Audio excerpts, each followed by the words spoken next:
A series of strange upright canid sightings near Elkhorn, Wisconsin in the 1990s gave birth to the legend of the Beast of Bray Road.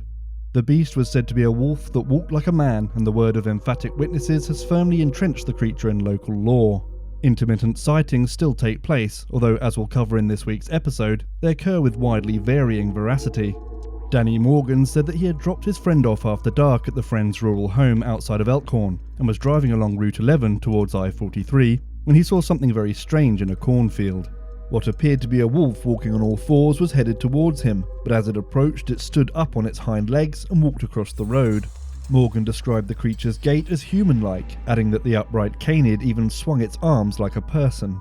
Luckily, he had his camera phone ready and snapped a picture of the unusual animal as he drove past. At least that's the story he told investigators. We here at Restricted Access have some reservations.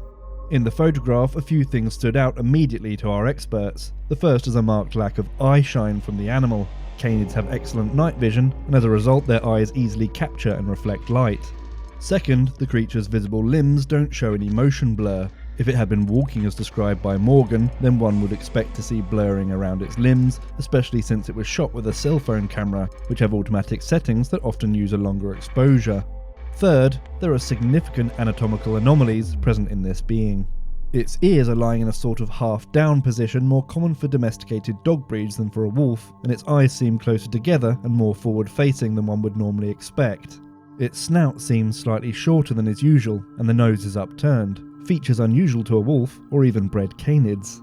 The creature doesn't have the posture one would expect from an upright canid. The position of its neck, chest and shoulder areas is more similar to that of a human, and a canid with its head in that position would have a larger arch in the neck and the head would be lower. What appears to be a skeletal forelimb juts forward from the being's right side. It may be a shadow, or the unfortunate animal could have learned to live with a significant injury. Or perhaps this is a bit of pareidolia. Its right forelimb is behind it, and what we're seeing is a bit of dried vegetation sticking up from the ground in just the right spot. Regardless, the left forelimb, which is clearly visible, is itself quite deformed in comparison to the length of its spine. Also of note is the size of the creature's stomach. A deformed wolf that learned to walk bipedally could possibly see a shift in its stomach, gravity having displaced its digestive organs, but such a condition would likely cause numerous severe gastrointestinal issues that could result in the death of a wild animal. These deformities would mean very little to an inanimate object, of course, and the creature's idiosyncratic appearance could very believably come as a result of creative taxidermy. It's possible that the thing in the photograph was pieced together from a taxidermied dog, or even a wolf-dog hybrid, that was then set up on the side of the road as a statue to be captured on film.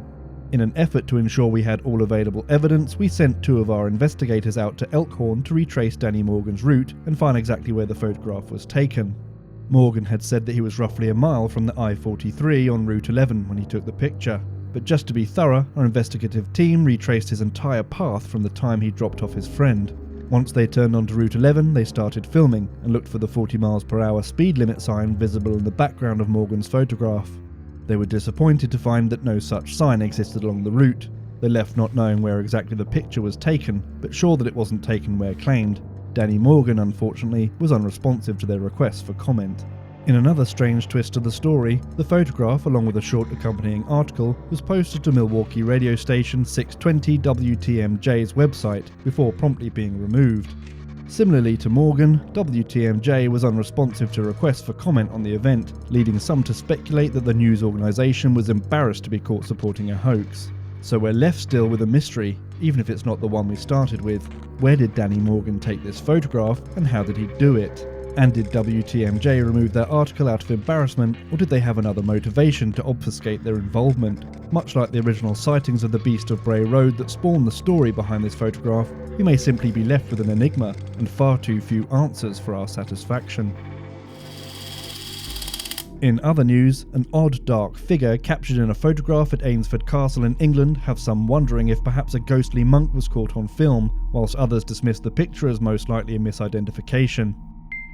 3 self-described time travellers came forward in a single week in late January saying they had come back in time and bringing news of flying cars and robot apocalypses from the future. Washington State Senator Ann Rivers recently reintroduced a bill to make Sasquatch Washington's official state cryptid. The senator was originally inspired to make the attempt in 2017, following a handwritten letter by one of her young constituents. And finally, cryptozoology has suffered two great losses so far in 2018, with Dr. John Bindernagel and J.C. Johnson having both succumbed to illness. Bindernagel was a wildlife biologist known for applying the scientific method in his research of Bigfoot, while Johnson was a professional river and outdoor guide, described by many as the Indiana Jones of cryptozoology.